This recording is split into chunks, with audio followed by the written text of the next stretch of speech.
How's it going today? This is Tim Kanak with Perkins Roofing, and I am currently on a tile roof, and we're going to be doing a little bit of a maintenance inspection for you. I'm going to show you some of my top 5 tips for tile roof maintenance and what to look for when you're doing a tile roof maintenance inspection. You can see that this tile roof has been painted. The original color of the roof was terracotta, and these are concrete S tiles. They have painted with an acrylic waterproofing, this charcoaly color. But one of the things I first noticed when I popped up here is the age of the tiles. Concrete tile absorbs close to 20% moisture, which is one of the reasons I always recommend clay tile over concrete tile. If you want to learn more about that, you can check out my videos. But you can see when these tiles absorb moisture, look what happens.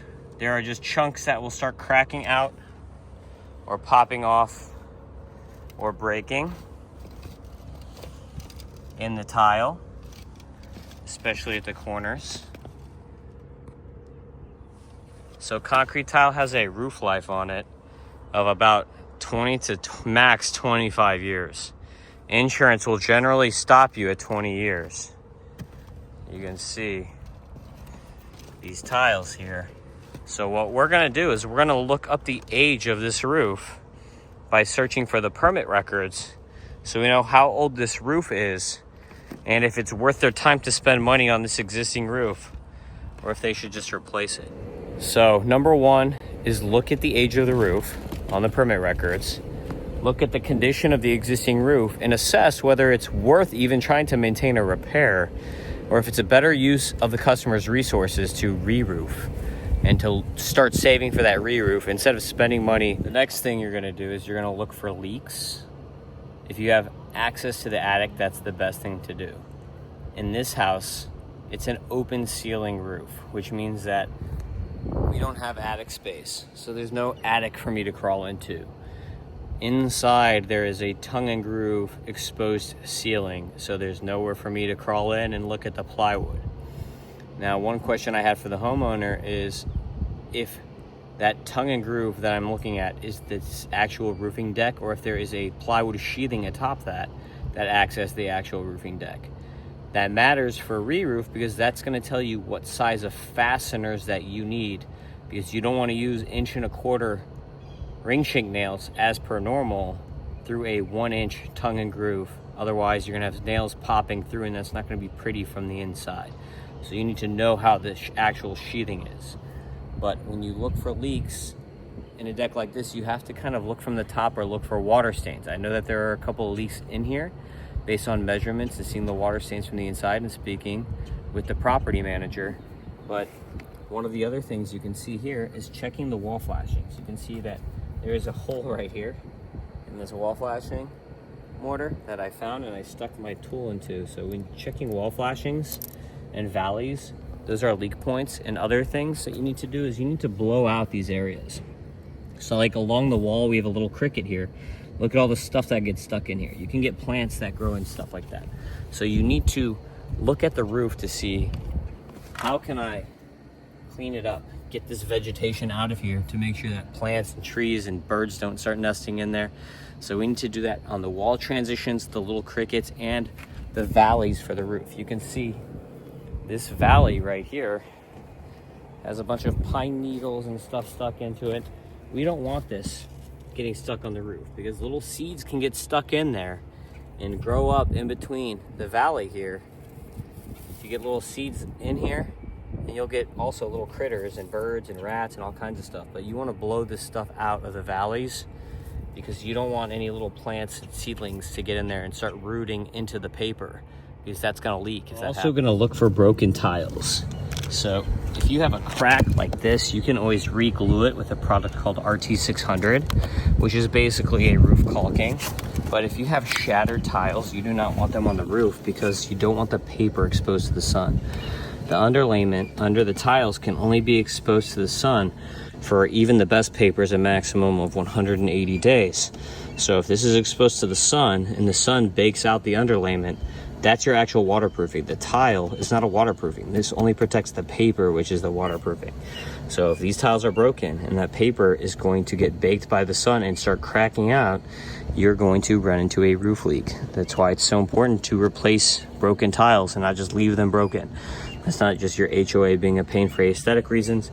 There's actually a functional purpose of covering the paper underneath, because the paper underneath the tiles is not UV rated for more than 180 days. So number one is look at the age of the roof. Number two, look for the leaks and find the weak spots that may need to be fixed up and repaired. Number three is look for broken tiles and clean off the roof. Number four is going to be to look at the hip and ridge mortar. This right here is actually rake tile, and right here are the ridge tiles, but you want to make sure that the mortar is not cracked out. These are actually on, they're good. I'll show you an example over my face right now of some tiles that are not on anymore because they didn't use hip and ridge metal when they installed this roof that I'm showing you over my face. And when you don't use hip and ridge metal, the only thing that's holding the tile in place at that point is the mortar itself. Now, you see here on this rake, this crack in the mortar here is going to allow water to get in between here and start cracking more things out. Once water is going to get in here, it can cause this stuff to start popping and can cause a leak. So that's why it's important to make sure your hip, ridge, rake, mortar is all sealed on the roof. Side note here, it's not one of my top 5, but you want to look at vent height. This is not very tall. I'm sure because this is a 6-on-12 slope with the velocity of the water, you can get water that jumps past the tile and comes down the plumbing stack. That's not good. These plumbing stacks are required by updated Florida building code to be 8 inches above the roof level.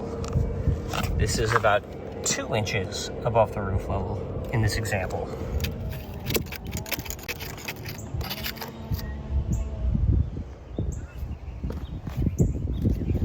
You can see this rake mortar here is pretty much all done. See all these holes all the way down.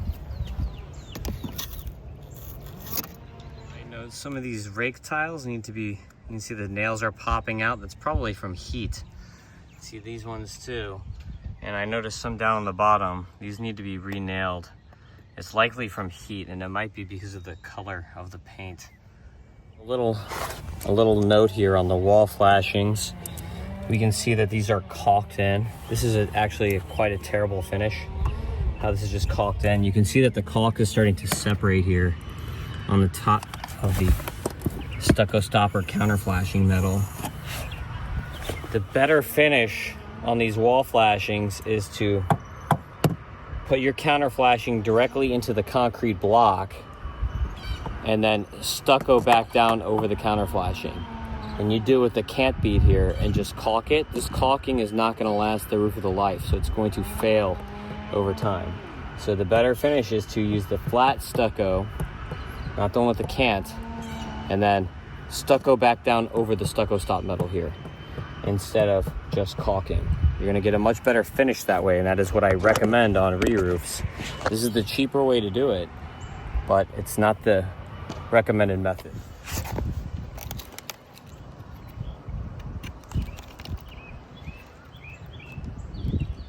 So number 5, you can see there's a cricket right here. We have an 8-on-12 slope here and a 6-on-12 here, and we have a nice cricket here in between. There's a leak right under this cricket, right in the end. This is a pretty standard leak that you find. It's very possible that they did not put metal in here. When you have a cricket like this, when you're re-roofing, really you want to put valley metal right here at this transition and then right there at this transition. So both of these leaks in this home, I believe that at the transitions they did not put any valley metal, and that's why they're both leaking. You can also see here on this paper that they have fixed this before. This has been waterproofed here with an acrylic waterproofing, which is now alligatoring. Really, you don't want to use an acrylic on something like this. It would be better to use a silicone or a urethane. And the other thing you can see is that when they laid this paper out originally, look at these ribs here. This is because they did not put it straight from the beginning. You can see right here, this is actually cut pretty poorly as well. It's not even a straight cut, but this is air pockets here that I'm standing on.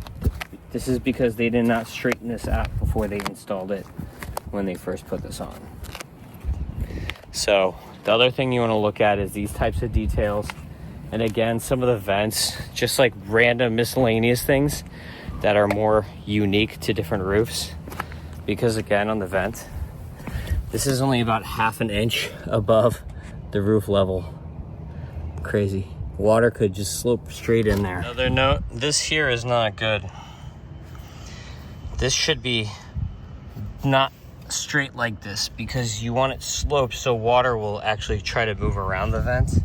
You don't want to block water in the concrete here because all it's going to do is cause that concrete to crack and this vent's going to end up leaking. So doing this mortar like a block is not smart. So I got home and I decided I need to add this bonus content in for you. So there's a number 6 on what we're going to do here. There's a number 4 with my hands because I don't have 6 fingers, but whatever.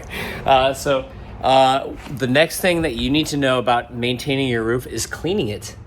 A lot of people pay pressure cleaners to come and clean your roof and soft wash. And pressure cleaners are going to hate this video because they're going to be like, oh man, this guy's ruining all the work I'm getting. Because nobody wants to walk on the roof, so that's great work for them. But what you're doing, if you're pressure cleaning your tile roof, especially if it's mechanically fastened and not foamed in, is that those tiles are going to get movement. You don't want that high PSI pressure cleaner blasting those tiles. Number one, you're going to lose the color because those concrete tiles are painted. So the more you pressure clean it, the more you're going to lose the color. Number two, you're causing movement from the PSI. You don't want them to get loose from the foam, or if they're screws, they can also get loose, or the pressure cleaners can break the tiles because they're big dudes or whatever, and they're walking the roof and they can break the tiles, and they're not roofers, they don't know how to walk on them properly. So all those bad things can happen if you hire a pressure cleaner. This is all you need to do. Buy this stuff right here, BioShield. I get this from New Zealand. This is the best stuff. Or you can use Wet and Forget. It's cheaper and you can find it pretty much in any Home Depot or on Amazon for like 35 bucks. Now the Wet and Forget is less concentrated, so you're gonna use more of it to get to the same cleaning. This BioShield is a 20-to-1, so you're gonna fill it 1 part BioShield, 20 part water. And I use this backpack sprayer here that I got on Amazon for like 80 bucks or something like that. That's pretty sweet. I wear it on my back, and you just go up on the roof, walk around on the roof, and all you do is spray it. All you're gonna do is go to your roof. I have a shingle roof, not a tile, but you're gonna just walk up to the roof and just spray it off. You can do the same thing with your brick pavers. Actually, I do it on my pavers and on my pool. But you're gonna spray that stuff on there and then just let it sit. You want it to sit on there for a minimum of 4 to 6 hours. So you do not do this right before it rains. You want to do this when it's not going to rain anytime in the near future. Like you see these clouds, you don't want to do this with these clouds. You want to do it when it's nice and sunny, like over there.